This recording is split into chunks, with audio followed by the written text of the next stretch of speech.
I guess people often make musical comparisons between Taste and Queen. Yet that aside, Queen certainly played a role in the Taste story, a connection which led to a planned US tour support. Can you go back to April 76, Ken, and comment about the Queen connection? It must have been an incredible time. Yeah, we were on tour in Warrnambool. The way we got to meet them was because our manager, Chris, used to work for Warner Brothers, or WEA. And when Queen came out to do Sunbury, he had to look after them, and he was one of the few people that liked them, and they said, when we come back, we'll be the number one band in the world, and, you know, thanks for looking after us, and you're a great guy and stuff. So when they came back, and they were number one in the world with Night at the Opera, Chris said to me, we're going to go and see the concert. We didn't have tickets or anything. I was like, well, I don't know how we're going to do that. He said, I'll just ring them.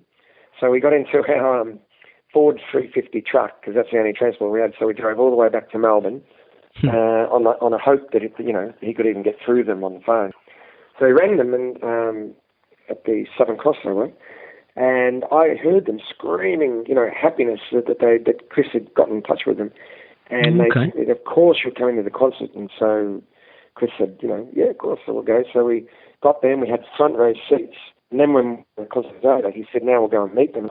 So in the end, we did go backstage, and Freddie Mercury, the first thing he said to me was he couldn't believe that he didn't have any power to his hairdryer. And his dressing gown looked better than anything that I'd worn on stage. Incredible guys.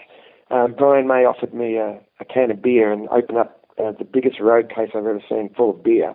I said to him, is that yours? He goes, no, that's for the roadies, like these guys that live. So then they said, of course, you're coming out to dinner with us. And by this stage, I just, sure, whatever, let's do it. So they hired the whole of Maxine's in Toorak, not the cheapest place in the world. And it was just us, Queen, Chris, myself, and their tour promoter. And we really got along really well, especially me and Brian May. And so he said to me, come to my my hotel in the morning and play me your album. We hadn't even released Chippy Fancy. We only had a reel-to-reel of it. So I took my reel-to-reel player down to it, lugged it down. It wasn't like MP3 players. And he heard it, and that's when he said, I love the guitar sounds. It's fantastic. So by then, Freddie Mercury had said, if you ever want to come to America, we could organise a tour with you guys. But financially, an Australian band, unless they're really lucky, we're not in a position to fly to America on the whim of a support. So that didn't happen. But when we released Boys Will Be Boys, we sent it to them, and they used to play it as part of their music before they went on.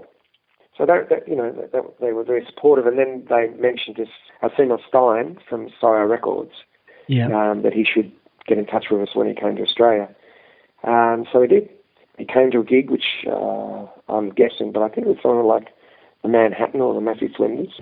And then I remember he came to our manager's house, just me, Chris, and Seymour Stein, and he said, you guys are going to be signed by Sire Records, and, you can get ready and we'll start touring and stuff. And it was incredible. It really happened quickly, quickly. But unfortunately, as things happen with bands, we had a fight with our manager and broke up and got a new manager.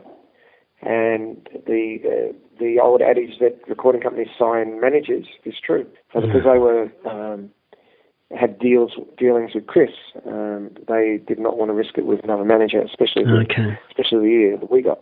And it's unfortunate, but we definitely would have been to America. Definitely, it was. I think you mentioned when we spoke earlier, there used to be articles in all the American magazines saying, new Australian band coming with photos and stuff.